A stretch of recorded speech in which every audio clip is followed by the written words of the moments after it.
terhormat Kepala Sekolah SD Negeri 01 Suak Lanjut atau yang mewakili, yang saya hormati Guru SD Negeri 01 Suak Lanjut. Alhamdulillahirabbil alamin. Assalatu wassalamu ala asrofil anbiya'i wal mursalin wa ala alihi wa ashabihi rasulillahi ajmain, amma ba'du.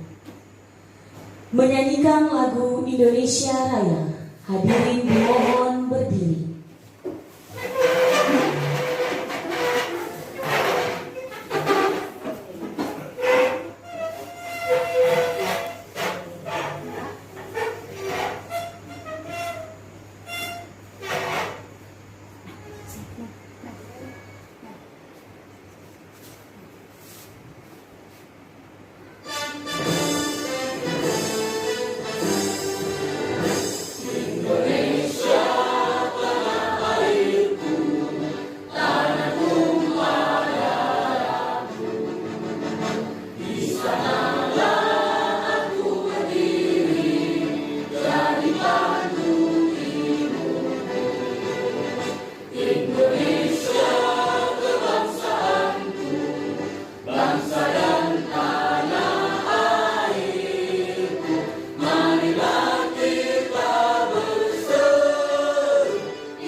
Terima kasih, hadirin disilakan duduk kembali.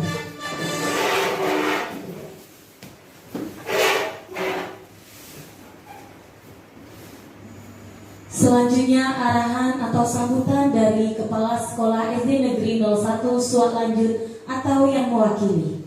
Kepada Bapak Satman kami persilakan. Bismillahirrahmanirrahim. Assalamualaikum warahmatullahi wabarakatuh. Bismillahirrahmanirrahim. Alhamdulillahirabbil alamin wa bihi nasta'in ala umuri dunya waddin. Rabbi sadri amri wa hlul 'uqdatam min lisani yafqahu qawli, amma ba'du. Yang terhormat, yang saya hormati Bapak Ibu Majelis Guru. Alhamdulillah pada pagi hari ini dengan rahmat Allah Subhanahu wa taala kita dapat berkumpul dalam rangka diseminasi budaya positif dari rekan kita dari CGP Angkatan 11 untuk memenuhi aksi nyata dalam modul 1.4. Semoga ini akan memberikan motivasi untuk Bapak Ibu semua, karena untuk angkatan 12 pendaftaran CGP-nya sudah dibuka. Mungkin dari Bapak Ibu yang ingin ikut, ini mungkin program yang sangat baik sekali, bisa diikuti. Selanjutnya selawat salam tak lupa kita kirimkan kepada baginda besar Muhammad sallallahu alaihi wasallam. Allahumma shalli ala sayyidina Muhammad wa ala ali sayyidina Muhammad.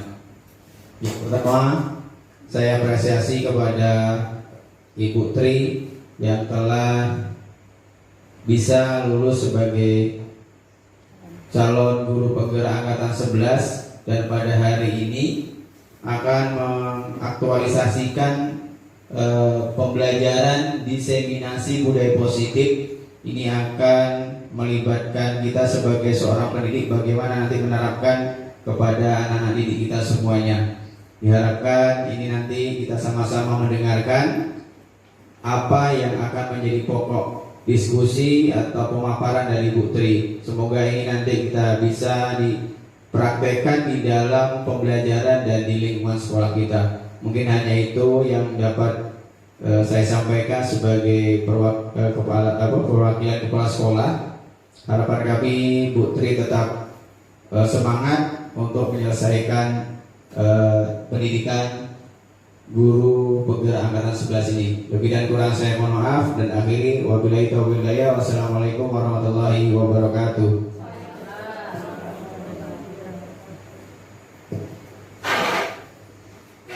Terima kasih kami ucapkan kepada Pak Sukarman selaku mewakili Kepala Sekolah SD Negeri 01 Suak Lanjut. Selanjutnya, marilah sama-sama kita mengaminkan doa untuk kelancaran acara kita pada pagi hari ini yang dipimpin oleh Pak Mulyadi. Kepada Pak Mul, kami silakan.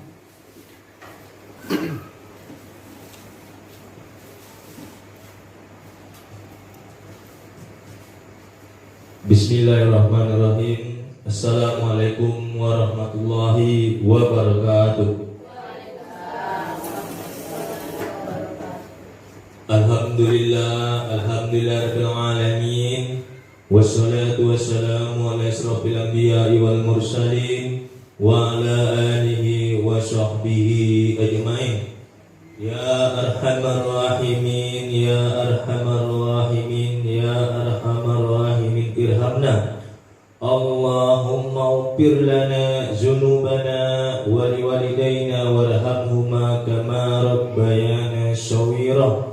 Wal-jamilil mu'minina wal mu'minat wal muslimina wal muslimat al-ahya'i minhum wal amwat. Allahumma innaka antas sami'un alim wa tub alaina innaka antat tawwabur rahim. Rabbana zalamna anfusana wa illam taghfir lana wa tarhamna lanakunanna minal khasirin. Allahumma inna nas'aluka salamatan fid din wa afiyatan fil jasad, zazatan fil ilmi wa barakatan fil rizqi wa taubatan qabla al maut wa rahmatan indal maut wa maghfiratan ba'dal maut.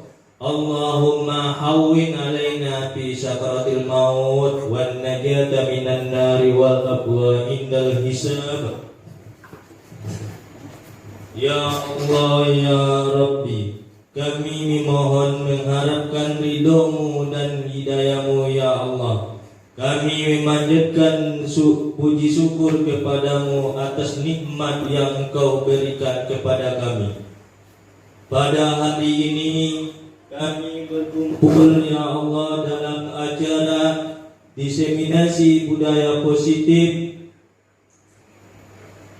SD Negeri 01 Suak Lanjut ini sebagai calon guru penggerak angkatan 11. Ya Allah, ya Rahman, ya Rahim, berikanlah kami keberkahan dalam acara diseminasi budaya positif ini. Jadikanlah kegiatan guru penggerak ini sebagai momentum untuk meningkatkan kualitas guru ini dan murid kami ini. Ya Allah, ya Rahman, ya Rahim, Allahumma inna nas'al Rabbana innana sami'na munadiyan yunadi lil imani an aminu bi rabbikum fa amanna. Rabbana faghfir lana dzunubana wa kaffir anna sayyi'atina wa tawaffana ma'al abrar. Rabbana wa atina ma wa'adtana 'ala rusulika wa la tuhzina yawmal qiyamah innaka la tukhliful mi'ad. Rabbana atina fid dunya hasanah wa fil akhirati hasanah wa qina azabannar. Subhana rabbika rabbil izzati amma yasifun wa salamun alal mursalin walhamdulillahi rabbil alamin. Assalamualaikum warahmatullahi wabarakatuh.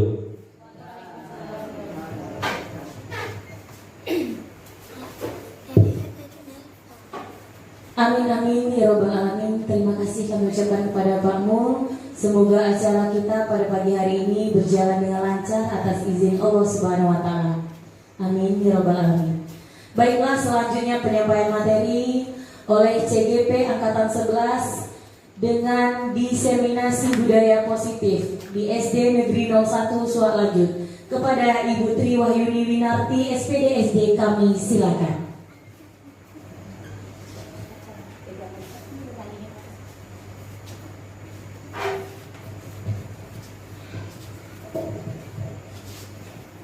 Bismillahirrahmanirrahim. Assalamualaikum warahmatullahi wabarakatuh. Waalaikumsalam warahmatullahi wabarakatuh. Alhamdulillah.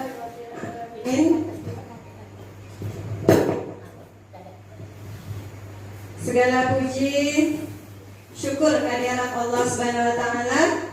Di pagi hari ini kita masih diberi kesehatan sehingga Bapak Ibu semuanya dapat menghadiri diseminasi budaya positif yang akan saya sampaikan nantinya. Salawat sering salam tak lupa kita sampaikan kepada junjungan kita Nabi besar Muhammad Sallallahu Alaihi Wasallam dengan ucapan Allahumma sholli ala sayyidina Muhammad wa ala ali sayyidina Muhammad. Baik Bapak Ibu semuanya, saya di sini sebagai calon guru penggerak angkatan 11 dari Kabupaten Siak akan menyampaikan aksi nyata modul 1.4 diseminasi budaya positif. Baik Bapak Ibu, budaya positif. Nah, sebelum kita masuk ke budaya positif, menurut Bapak Ibu, jika kita memberikan hukuman kepada anak didik kita, apakah maksudnya hukuman itu kita berikan supaya anak didik itu menjadi disiplin? Apakah setuju atau tidak jika kita memberikan hukuman? Setuju.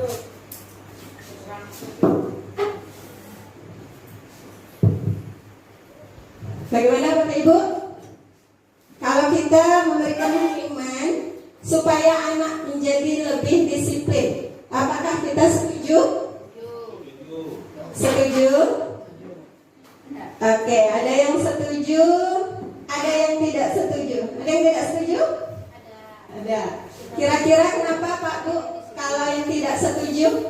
Tergantung hukumannya. Coba Bu Koni dibantu jawab ya Bu Koni ya.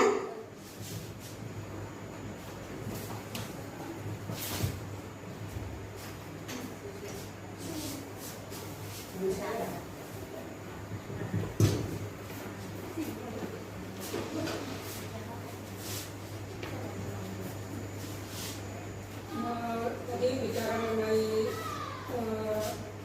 hukuman ya, hukuman positif. Setuju atau tidak? Kalau menurut saya itu tergantung dari hukumannya.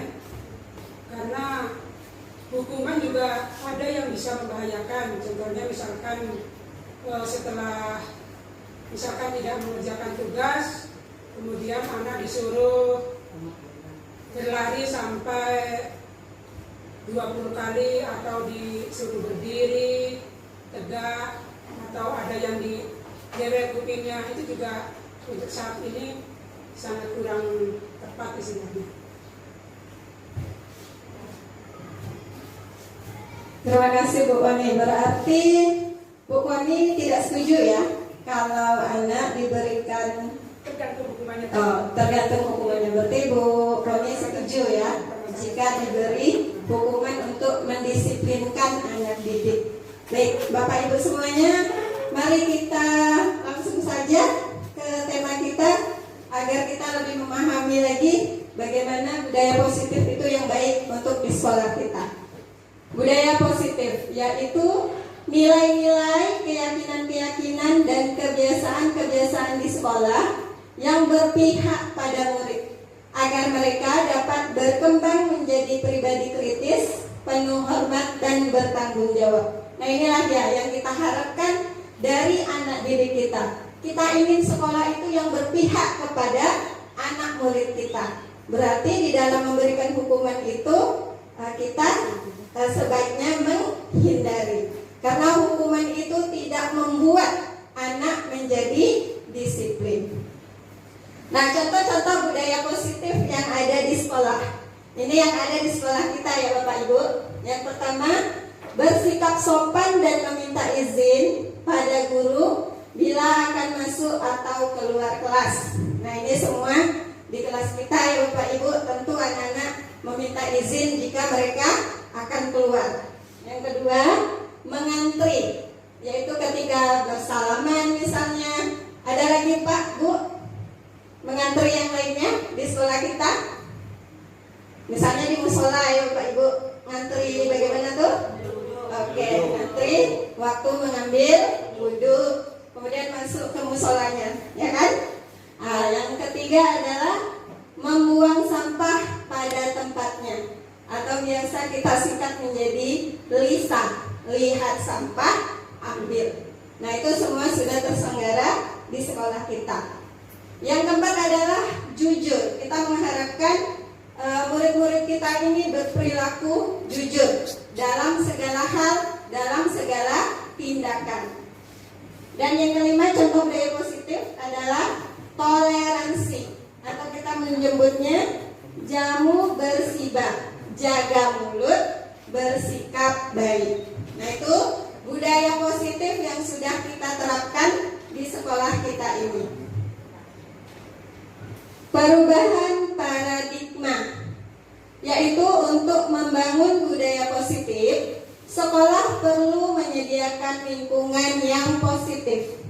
Lingkungan yang positif yang seperti tadi ya Bapak Ibu, bukan hanya anak didik saja yang positif, tetapi dari seluruh warga sekolah. Diharapkan guru-gurunya, semuanya yang terlibat ya Bapak Ibu, semuanya berperilaku positif, aman dan nyaman, agar murid-murid mampu berpikir, bertindak dan mencipta dengan merdeka, mandiri dan bertanggung jawab. Itulah paradigma yang untuk saat ini. Kemudian menurut Ki Hajar Dewantara, bahwa tujuan pendidikan yaitu menuntun segala kodrat yang ada pada anak-anak agar mereka dapat mencapai keselamatan dan kebahagiaan yang setinggi-tingginya, baik sebagai manusia maupun sebagai anggota masyarakat.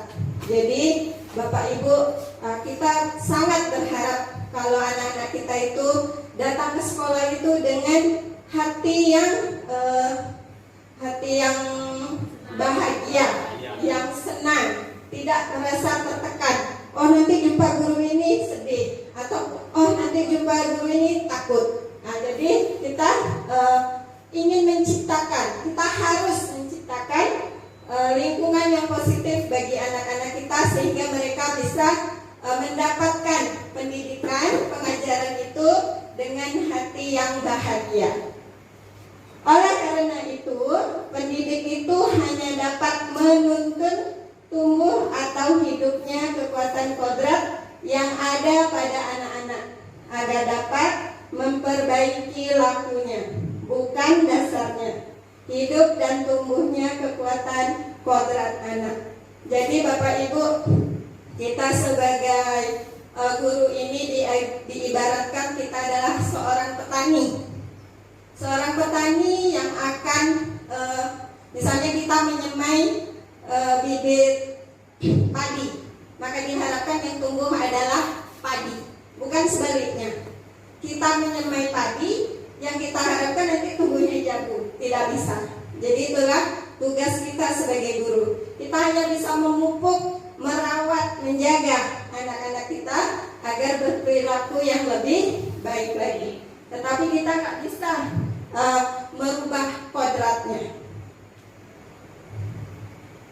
Nah, inilah dia sejalan dengan profil pelajar Pancasila di paradigma ini. Nilai-nilai kebajikan yang harus dicapai oleh setiap anak Indonesia itu, yang pertama adalah beriman, bertakwa kepada Tuhan Yang Maha Esa, dan berakhlak mulia. Kemudian anak-anak diharapkan mandiri, bisa mengerjakan semua tugasnya apapun itu bentuknya bisa dikerjakan secara sendiri, tidak melibatkan atau butuh bantuan orang lain dulu baru mau mengerjakan. Nah, inilah profil pelajar Pancasila kita yang kita harapkan anak-anak kita ke depannya memiliki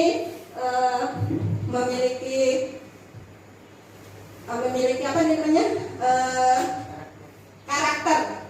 Kemudian yang ketiga adalah anak-anak dapat bernalar kritis. Keempat, berkebinekaan global. Kelima, bergotong royong. Dan yang keenam adalah menciptakan anak-anak yang kreatif. Nah, di sini makna disiplin. Disiplin adalah kemampuan memerintah diri atau belajar kontrol diri dalam mengendalikan atau menguasai diri untuk memilih tindakan yang mengacu pada nilai-nilai yang kita hargai dengan penuh tanggung jawab tanpa terperintah orang lain. Nah, itulah makna disiplin yang sebenarnya.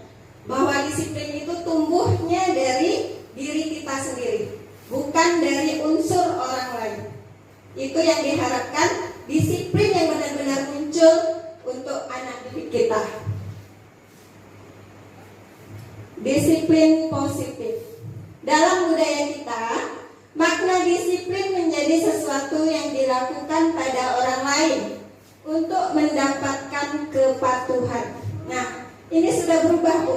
Yang awalnya seharusnya disiplin itu adalah tumbuhnya dari sendiri, tetapi karena budaya kita ini menyebutkan kalau disiplin itu adalah sesuatu yang dilakukan pada orang lain untuk mendapatkan kepatuhan. Sudah berubah fungsinya. Dari yang seharusnya kita memiliki rasa disiplin itu sendiri, tetapi ini menjadi orang itu harus berbuat seperti apa yang kita inginkan. Nah, kita cenderung menghubungkan disiplin dengan rasa tidak nyaman. Memang seperti itu ya Bapak Ibu ya. Misalnya nih, kita terlambat, mesti nanti akan dihubungkan dengan hukuman dan sebagainya.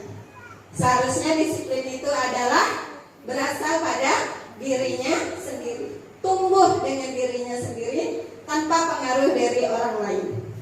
Nah, tugas kita sebagai pendidik adalah membentuk anak-anak yang memiliki disiplin diri, sehingga mereka berperilaku dengan mengacu pada nilai kebajikan universal dan memiliki motivasi intrinsik, bukan ekstrinsik.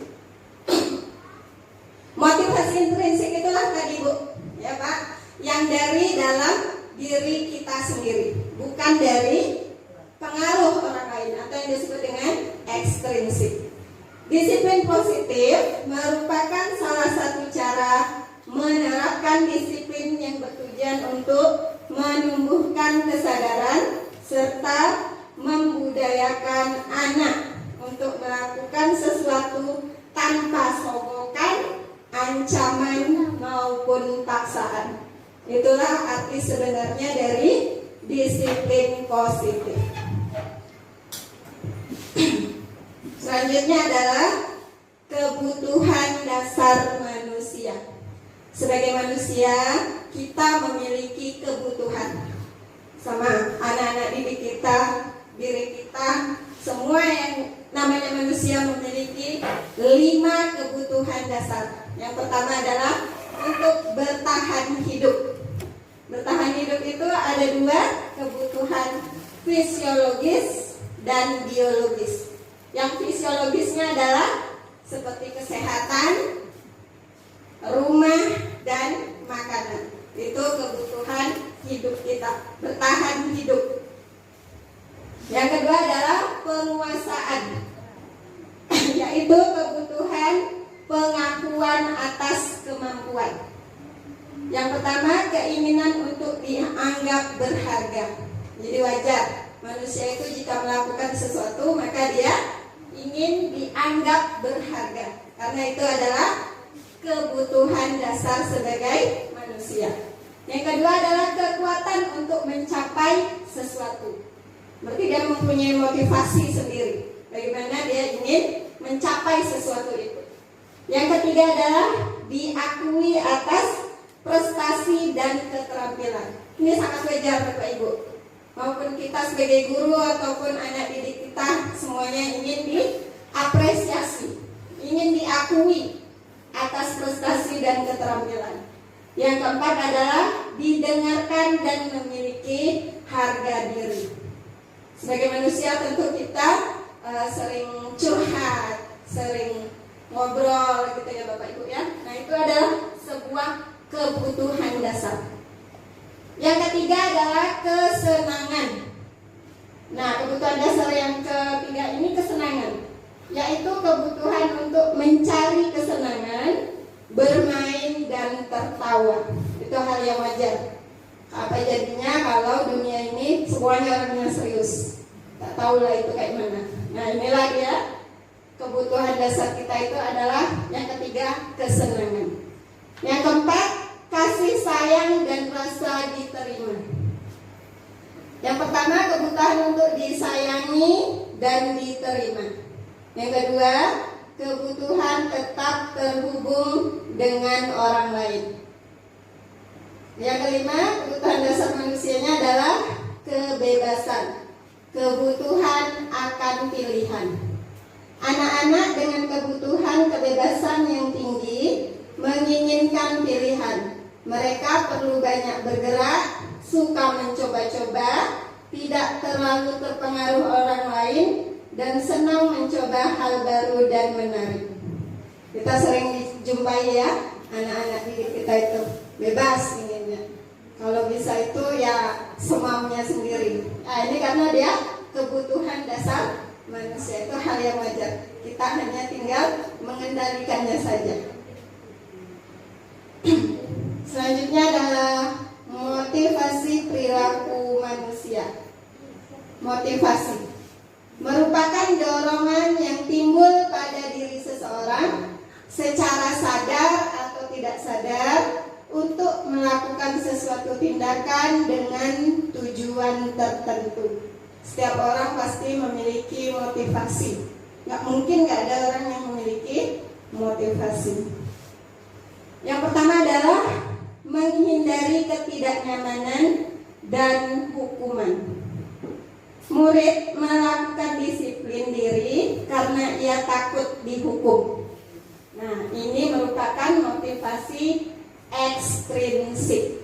Jadi kenapa kok dia disiplin? Karena dia takut dihukum. Berarti itu bukan motivasi dari dirinya, tapi datangnya dari orang lain. Karena dia merasa takut, merasa terancam, merasa tidak nyaman, makanya dia melakukan disiplin, melaksanakan disiplin. Yang kedua adalah mendapatkan imbalan atau penghargaan dari orang lain. Yaitu murid melakukan disiplin diri karena ingin mendapat imbalan. Misalnya, kalau kita nanti datangnya tepat waktu, akan dikasih bintang atau reward atau apa saja itu.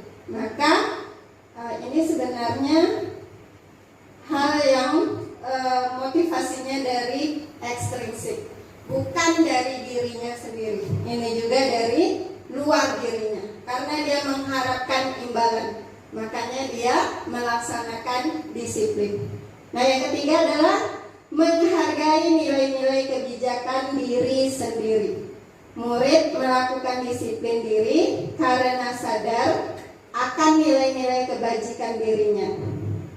Ini merupakan motivasi intrinsik. Nah inilah yang kita harapkan, yang bisa seharusnya yang anak-anak itu atau murid-murid kita itu melaksanakan disiplin itu karena motivasi dirinya sendiri, atau namanya menghargai nilai-nilai kebajikan diri sendiri. Konsep disiplin dengan identitas gagal. Dia disiplin tapi gagal. Nah, karena apa dia gagal? Karena tadi yang pertama adalah hukuman. Hukuman itu membuat seseorang menjadi gagal atau dia terpaksa karena harus berbuat disiplin itu. Hukuman itu mengakibatkan yang pertama menyakitkan, kemudian tidak nyaman, kemudian ada rasa takut pada diri murid, kemudian dengan hukuman itu memaksa dan murid menyembunyikan kesalahan sehingga dia tidak menjadi jujur. Dan yang terakhir, murid jadi rendah diri. Ini akibat dari hukuman. Memang kita berharapnya dengan memberikan hukuman itu anak-anak bisa disiplin. Tetapi, nah inilah efek-efeknya, efek ke depan bagi anak-anak jika kita menghukum mereka. Nah, kalau kita mengasih penghargaan, reward seperti itu ya Bapak Ibu. Nah, kalau penghargaan ini, yang pertama anak-anak jadi tidak efektif, kemudian merusak hubungan atau sifat iri. Misalnya nih teman ini dikasih hadiah, dia enggak, tentu ada timbul rasa cemburu, sakit hati, iri. Nah, itu kalau dikasih penghargaan. Yang ketiga adalah mematikan kreativitas. Oh ya, itu kan ada apa? Ada hadiahnya. Ya udahlah, saya mau lah. Nanti besok-besok kalau gurunya nggak bawa hadiah, ngapain di apa? Maksudnya ngapain kita kerjain seperti itu? Kan nggak dapat hadiah. Cuma aja, nggak ada dapat apa-apa. Berarti dia adalah mematikan kreativitas. Kemudian menghukum dengan sistem ranking. Makanya sekarang nggak ada lagi di rapot kita pakai ranking ya Bapak Ibu. Karena dengan penghargaan ini ya itu membuat anak-anak kita merasa nggak ini lagi. Dengan ranking itu seharusnya bukan hanya pelajaran saja yang anak itu bagus nilainya Bapak Ibu, tetapi kita harus lebih ke akhlak anak-anak itu bagaimana supaya dia itu antara tingkatannya dia lebih baik lagi. Dan selanjutnya adalah merampas hak menghargai dirinya dengan kita memberikan penghargaan. Konsep disiplin dengan identitas sukses. Kalau yang tadi gagal itu dari hukuman dan penghargaan. Kalau ini disiplin, dia sukses. Yang pertama adalah konsekuensi. Nah, konsekuensi ini tentu dari faktor sebab akibat. Misalnya, kita membuat peraturan. Membuat peraturan itu harus kita sepakati dengan murid kita. Lalu setelah itu, kalau dia tidak menaati peraturan itu, maka ada konsekuensinya. Nah, konsekuensi itu berarti antara guru dan murid sudah sama-sama mengetahui, oh ini nanti kalau saya nggak gini berarti begini, kalau saya begini nanti begini. Nah, itu konsekuensi, berarti sudah ada kesepakatan. Yang pertama, penguatan jangka pendek. Yang kedua, perlu monitoring berkelanjutan. Yang ketiga, stimulus respon. Yang keempat, murid menghormati peraturan. Dan yang kelima, kehilangan waktu untuk merenungkan kesalahan. Itu konsekuensi. Nah, bagaimana dengan restitusi? Restitusi, murid bertanggung jawab untuk perilakunya. Nah, restitusi ini sangat bagus sekali ya Bapak Ibu.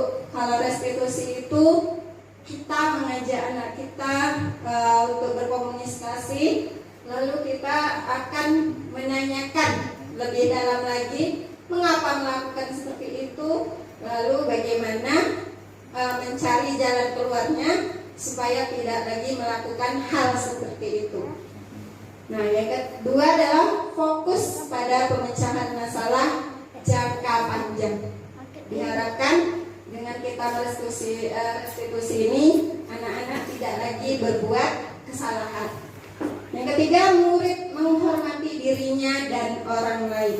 Ya, menghormati dirinya. Berarti itu sudah tertanam pada dirinya sendiri. Yang keempat, teori kontrol, dirinya memegang kontrol. Tapi dia tidak lagi dikontrol oleh orang lain, tetapi dirinya lah sendiri. Yang kelima adalah murid bersemangat memperbaiki kesalahannya. Perbedaan.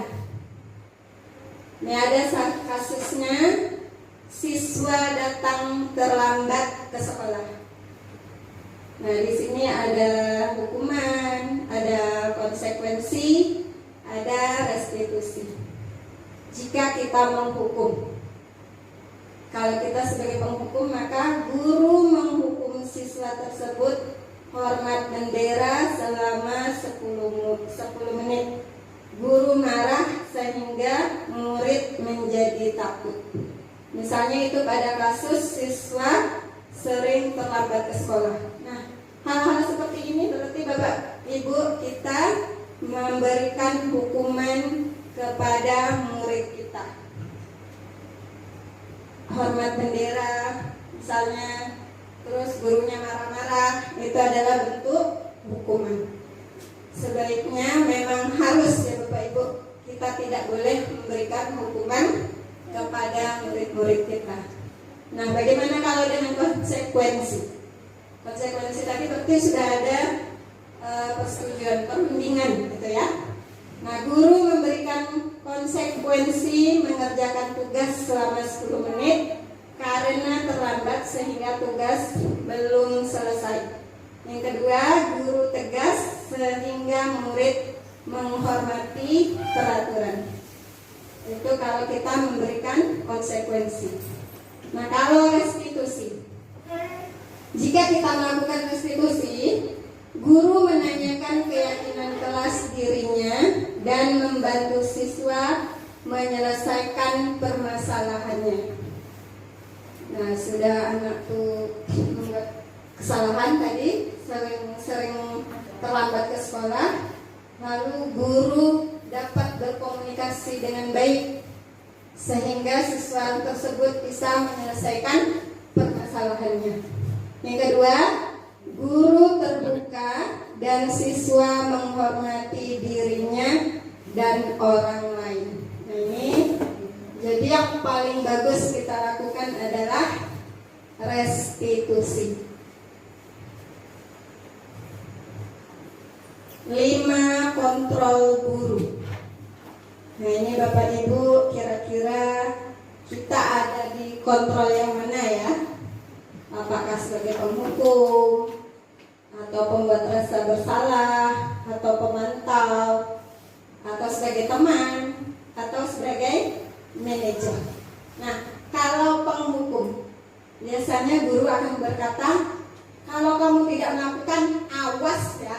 Nah, sering nggak tuh kita bilang kayak gitu Bapak Ibu? Kalau kita sering mengancam, kata-kata mengancam berarti kita sebagai kontrolnya adalah sebagai penghukum. Nah, pembuat rasa bersalah, kamu seharusnya sudah tahu, ibu stres, ibu lelah sekali mengatakannya. Nah, kadang kita membuat anak itu dengan tindakannya itu jadi seharusnya dia itu merasa bersalah gitu. Yang ketiga adalah pemantau. Nah, kalau pemantau ini apabila gurunya sering berkata, kalau dia salah lalu dia berkata, apa peraturannya? Dia tahu kan? Nah, kalau dia sebagai teman, dia membuat siswa itu seperti temannya, maka dia akan mengatakan, ayolah lakukan demi ibu.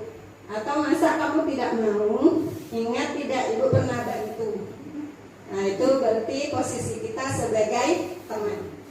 Nah, kalau posisi kita sebagai manajer, maka kita akan mengatakan kepada murid kita apa yang kita yakini, apa yang bisa kamu kerjakan untuk memperbaiki masalah ini. Nah, Bapak Ibu, 5 kontrol guru ini sangat berpengaruh kepada karakter anak didik kita. Nah, sebaiknya yang kita lakukan adalah kita menjadi manajer. Kita berdiskusi, bercerita dengan anak itu sehingga anak terbuka. sehingga anak itu mudah dia. Oh ya saya misalnya terlambat gara-gara ini. Kemudian bagaimana anak supaya jangan terlambat lagi, maka dia bisa memberikan solusi untuk dirinya sendiri. Nah, contoh 5 penerapan posisi kontrol. Kasusnya adalah siswa tidak memakai atribut lengkap saat upacara bendera. Sebagai penghukum, nanti guru itu dia akan berkata, patuhi aturan sekolah, berdiri di barisan terpisah, khusus siswa tak lengkap. Jadi dia dibariskan tersendiri. Berarti posisi kontrol kita masih sebagai penghukum. Nah, kalau dia membuat rasa bersalah, dia akan berkata kepada muridnya, berapa kali ibu guru memberitahu kamu, ibu kecewa sama kamu. Ya, dengan kata kita bilang, ibu kecewa sama kamu, kok kamu nggak pakai topi hari ini? Nah, berarti kita posisi kontrol kita adalah pembuat rasa bersalah. Nah, kalau kita sebagai teman, kalau kita akan bilang kepada murid adalah, ayolah yang tertib, buat bu guru ini bangga. Hari ini tidak apa, kamu salah misalnya. Nggak apa-apa lah hari ini kamu pakai topi, nggak pakai topi. Besok Senin pakai topi lagi anak ya. Nah, berarti kita posisi kontrol kita adalah sebagai teman. Kalau pemantau, kamu sudah melanggar peraturan apa dan konsekuensinya apa? Nah, ini lebih tegas lagi gurunya nih. Kamu sudah melanggar peraturan apa? Apa konsekuensinya jika tidak memakai atribut lengkap? Nah, kalau sebagai manajer, maka guru akan berkata, apa kamu tahu kesalahanmu? Kira-kira bagaimana kamu memperbaiki kesalahan kamu? Nah, itu sebagai manajer. Kalau manajer ini lebih ke diskusi, ya Bapak Ibu, supaya anak itu ya inilah terbuka kepada kita. Nah, Bapak Ibu, kayaknya udah mulai apa nih ya? Mulai udah mulai apa ya? Ya kita lakukan ice breaking dulu ya. Boleh berdiri semuanya Bapak Ibu di tempat yang lapang.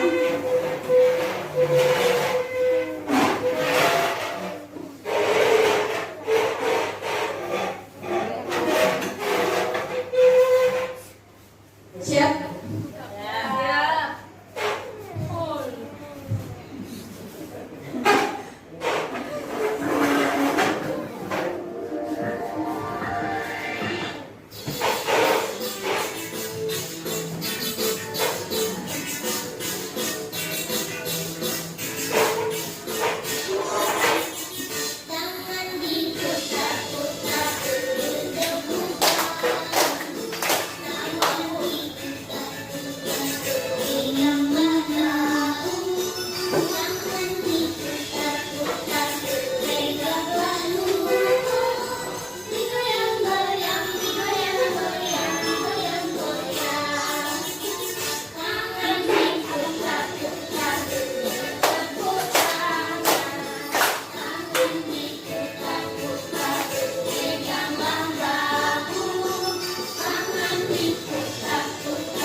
keras tadi ya Bapak Ibu.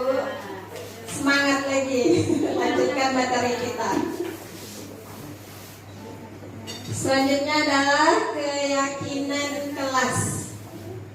Keyakinan kelas adalah nilai-nilai kebajikan atau prinsip-prinsip universal yang disepakati bersama secara universal lepas dari latar belakang suku, negara, bahasa maupun agama. Menurut dosen, suatu keyakinan akan lebih memotivasi seseorang dari dalam intrinsik. Seseorang akan lebih bersemangat untuk menjalankan keyakinannya daripada hanya sekedar mengikuti serangkaian peraturan. Keyakinan kelas. Kita semua sudah membuat keyakinan kelas ya Bapak Ibu atas hasil dari kesepakatan antara guru dengan murid-murid kita. Nah, keyakinan kelas itu sifat ciri-cirinya. Yang pertama, bersifat abstrak daripada peraturan yang lebih rinci dan lebih konkret. Yang kedua, ciri-cirinya, keyakinan kelas berupa pernyataan-pernyataan yang universal. Yang ketiga, pernyataan keyakinan kelas senantiasa dibuat dalam bentuk positif. Yang keempat, keyakinan kelas hendaknya tidak terlalu banyak sehingga mudah diingat dan dipahami semua warga kelas, dan sebaiknya ikut berkontribusi dalam membuat kegiatan kelas lewat curhat pendapat. Yang terakhir, bersedia meninjau kembali keyakinan kelas dari waktu ke waktu. Setelah kita buat keyakinan kelas itu, harus kita tinjau kembali. Nah, ini Bapak Ibu contoh keyakinan kelas. Selamat menyaksikannya Bapak Ibu.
Kita percepat saja ya Bapak Ibu.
Itu tadi Bapak Ibu contoh membuat keyakinan kelas di kelas kita masing-masing.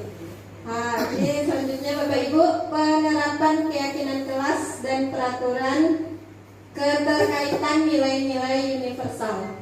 Ada peraturan, kemudian ada keyakinan kelas. Perbedaan antara peraturan dan keyakinan kelas itu, kalau peraturan ini hanya dibuat sepihak, misalnya hanya dibuat oleh guru. Tapi kalau yang namanya keyakinan kelas itu disepakati bersama antara guru dan murid. Nah, kalau peraturan biasanya selalu kalimatnya misalnya selalu kembalikan buku ke tempatnya. Kalau di keyakinan kelas berarti itu adalah tanggung jawab. Kemudian di peraturan dilarang mengganggu orang lain. Di keyakinan kelasnya adalah menghormati orang lain. Hadir di sekolah 15 menit sebelum pembelajaran dimulai. Di peraturan. Di keyakinan kelasnya adalah menghormati orang lain, berkomitmen. Dilarang melakukan kekerasan. Keyakinan kelasnya adalah keselamatan, menghormati orang lain. Nah, perbedaan hukuman dan konsekuensi. Kalau hukuman, sesuatu yang menyakitkan harus terjadi. Kalau di konsekuensi, sesuatu harus terjadi. Kalau hukuman ini menyakitkan, kemudian membuat anak sakit. Misalnya kalau kita cubit atau kita jewer telinganya, fisiknya sakit ataupun hatinya, atau kita berkata-kata kasar kepada anak kita. Nah, untuk jangka waktu yang lama.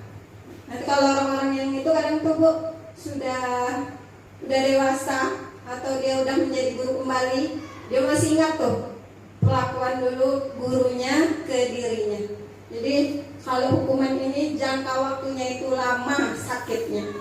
Nah, kalau konsekuensi membuat anak merasa tidak nyaman, tapi dalam jangka waktu yang pendek. Mungkin saat itu saja dia merasa nggak nyaman. Terus kalau dalam menghukum, anak membenci kedisiplinan karena dia tidak tumbuh dari dirinya. Tetapi kalau di konsekuensi, anak menghargai disiplin. Di hukuman, anak merasa marah, rasa bersalah, dipermalukan, merasa tak dihargai. Nah, kalau di konsekuensinya, kehilangan hak, dibuat tidak nyaman, diasingkan untuk sementara saja. Nah, tindakan guru, ini biasanya kita nih ya Bapak Ibu, apa yang kita lakukan itu termasuk hukumankah atau konsekuensi. Nah, kalau kita suruh mencatat 100 kali dalam bukunya kalimat saya tidak akan terlambat lagi, suruh buat sampai 100, itu namanya hukuman. Terus lari mengelilingi lapangan basket 2 kali karena terlambat hadir di sekolah. Gara-gara terlambat jadi suruh keliling dulu. Berarti dia guru ini menerapkan hukuman. Yang ketiga, murid diminta untuk push up 15 kali karena tidak menggunakan masker ke sekolah. Ini waktu COVID dulu ya Bapak Ibu ya. Nah, berarti dia guru ini melaksanakan hukuman. Kalau menggantikan kertas tugas teman yang telah dicoret-coret, ini adalah konsekuensi. Dia mengganti karena dia telah berbuat mencoret-coret kertas temannya. Kemudian membersihkan tumpahan air di meja tulis karena tersenggol pada saat belajar. Jadi kita suruh anak itu membersihkan tumpahan airnya itu. Itu adalah bentuk dari konsekuensi. Nah, dihukum oleh penghargaan tadi, penghargaan ya Bapak Ibu, penghargaan ini juga bisa menghukum ternyata. Dengan kita memberikan penghargaan itu, rupanya kita memberikan hukuman ternyata ya. Karena penghargaan itu menurunkan kualitas, penghargaan itu mematikan kreativitas, dan penghargaan itu mengurangi motivasi intrinsik. Karena ada embel-embelnya. Penerapan disiplin positif melalui segitiga restitusi. Disiplin positif adalah suatu tindakan yang memberikan perhatian khusus pada pengembangan disiplin dan tanggung jawab diri dengan pendekatan yang seimbang dan mendukung.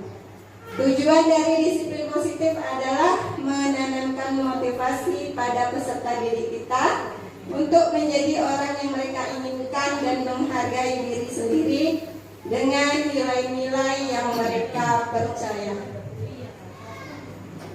Nah, ini bentuk segitiga restitusi. Bapak Ibu, kita bisa melaksanakan restitusi ya jika ada murid kita yang melanggar kesepakatan yang telah kita buat. Yang pertama itu menstabilkan identitas. Yang kedua, memvalidasi tindakan yang salah. Dan yang ketiga yang kita lakukan adalah menanyakan keyakinan.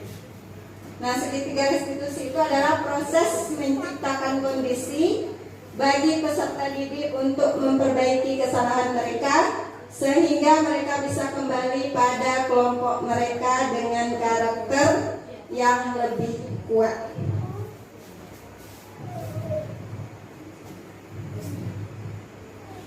Langkah-langkah segitiga restitusi. Yang pertama, langkah pertama adalah menstabilkan identitas tadi. Kita membuat anak yang merasa gagal karena berbuat salah menjadi positif terhadap dirinya. Nah, contoh kalimatnya Bapak Ibu kalau kita melakukan restitusi, yang langkah pertama stabilkan identitas adalah kita katakan kepada anak, berbuat salah itu tidak apa-apa, atau tidak ada manusia yang sempurna. Kalau misalnya Bapak Ibu pernah berkata itu kepada murid-murid Bapak Ibu, berarti Bapak Ibu sudah melaksanakan langkah pertama menstabilkan identitas namanya. Atau kita pernah bilang, saya juga pernah melakukan kesalahan seperti itu. Kemudian kita bisa menyelesaikan ini. Sebenarnya restitusi ini Bu pernah kita lakukan, cuma kita belum tahu aja kalau itu namanya restitusi. Yang langkah yang keduanya adalah memvalidasi tindakan yang salah. Contoh kalimatnya, kamu bisa saja melakukan hal yang lebih buruk, tapi kamu tidak melakukannya kan? Atau kamu pasti punya alasan mengapa melakukannya. Misalnya anak itu terlambat, lalu kita bilang, kamu pasti punya alasan kan kenapa kamu terlambat. Berarti kita sudah melakukan restitusi tuh, Bu. Ya, Bapak Ibu, itu langkah kedua. Namanya memvalidasi tindakan yang salah. Atau kalimatnya, apa yang penting bagi kamu. Nah, langkah yang ketiga adalah menanyakan keyakinan. Contoh kalimatnya, apa nilai yang kita percaya di kelas atau sekolah kita. Nah, mungkin dari 3 langkah restitusi tadi, mungkin yang belum kita laksanakannya Bapak Ibu. Kalau misalnya kita nanya, kenapa kamu melakukan itu? Ibu juga pernah buat salah. Manusia itu pernah berbuat salah. Nah, berarti kita sudah melaksanakan 2 restitusi. Tapi yang ini mungkin kita yang baru ya Bapak Ibu. Karena apa nilai kita percaya di kelas atau sekolah kita. Karena ini baru diapakan ya Bapak Ibu ya. Kalau membuat keyakinan kelas itu harus diterapkan gitu kan. Jadi kita menanyakan kepada anak dengan langkah yang ketiga, menanyakan keyakinan. Jadi kalau dia buat salah itu kita tanya, sudah sesuai belum dengan kesepakatan kelas kita misalnya. Nah, ini contoh-contoh kalimat segitiga restitusi.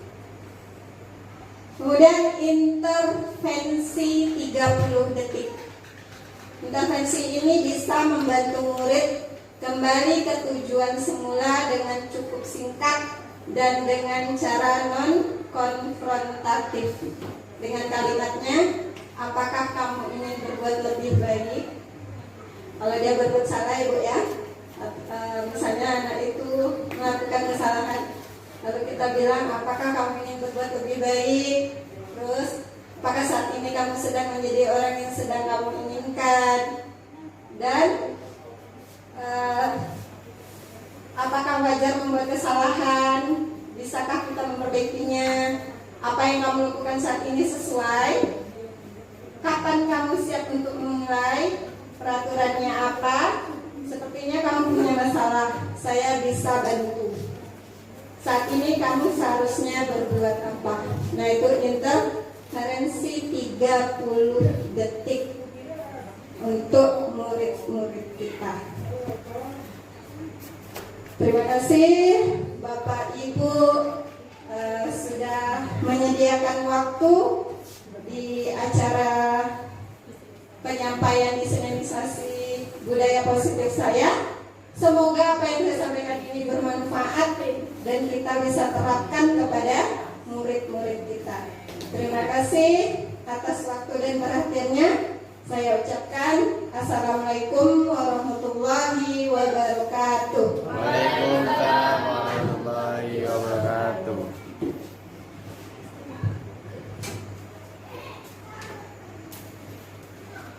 Kita kasih aplaus sekali lagi untuk Bu Tri. Makan nasi sambal tenggiri, ditambah pula gulai udang. Demikian materi yang disampaikan Bu Tri, semakin sukses di masa akan datang. Saya selaku pembawa acara mohon maaf atas segala khilaf dan salah. Saya akhiri wabillahi taufiq wal hidayah. Assalamualaikum warahmatullahi wabarakatuh.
Bagaimana kelas yang kalian inginkan? Tidak boleh bising, Bu. Tidak boleh bising di dalam kelas ya. Baik, satu lagi. Nah, berkelahi, Bu. Tidak boleh berkelahi, betul. Tidak boleh berbicara kotor. Lagi? Tidak boleh berbicara kasar. Ya. Tidak boleh berbicara kelas. Tidak menyontek. Nah, sudah lagi? Tidak membuang sampah kemana, tidak membuang sampah sembarangan. Kalau kedisiplinannya punya bagaimana? Harus sopan. Hah? Sopan kepada siapa? Guru.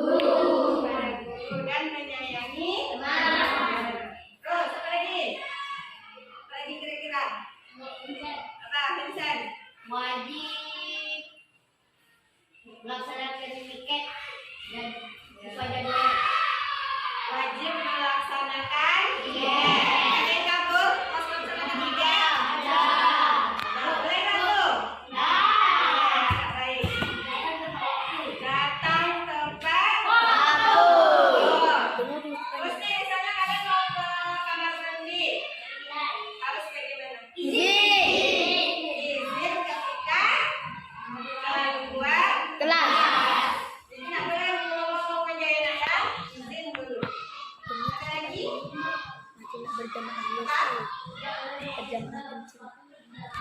Tidak memakai sepatu kaki kecuali kaos kaki ya. Dalam. Nah, banyak kesepakatan ya, pemirsa. Apa? Tidak boleh membuli katanya. Ada di kelas kita yang suka membuli? Ada. Ya, laksanakan ibadah sesuai agamanya masing-masing. Nah, itu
Keempat, ada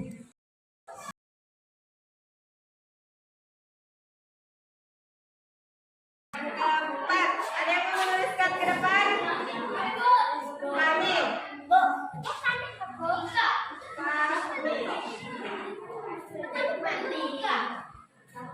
Saat guru mendengarkan, murid mendengarkan. Jadi mana tuh? Mendengarkan penjelasan.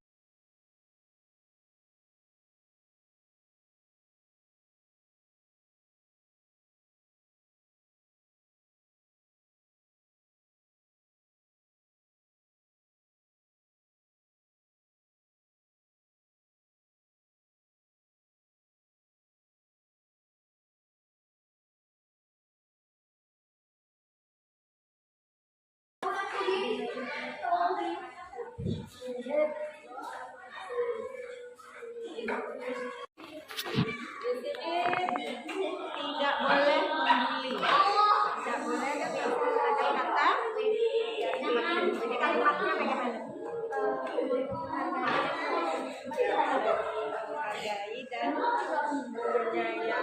Menghargai dan menyayangi.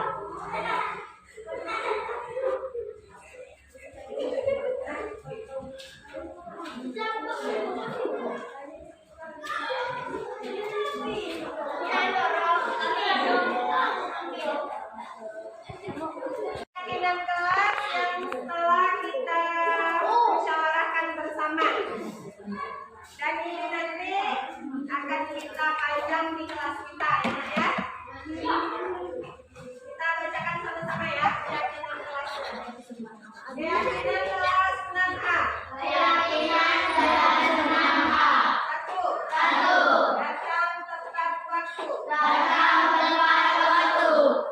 Dua. Jujur saat mengerjakan tugas. Tiga. Melaksanakan tiket dengan penuh tanggung jawab.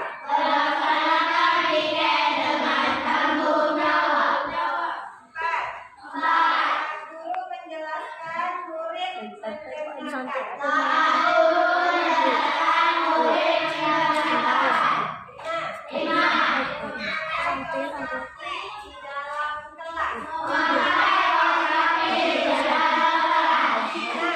Menghargai dan menyayangi teman.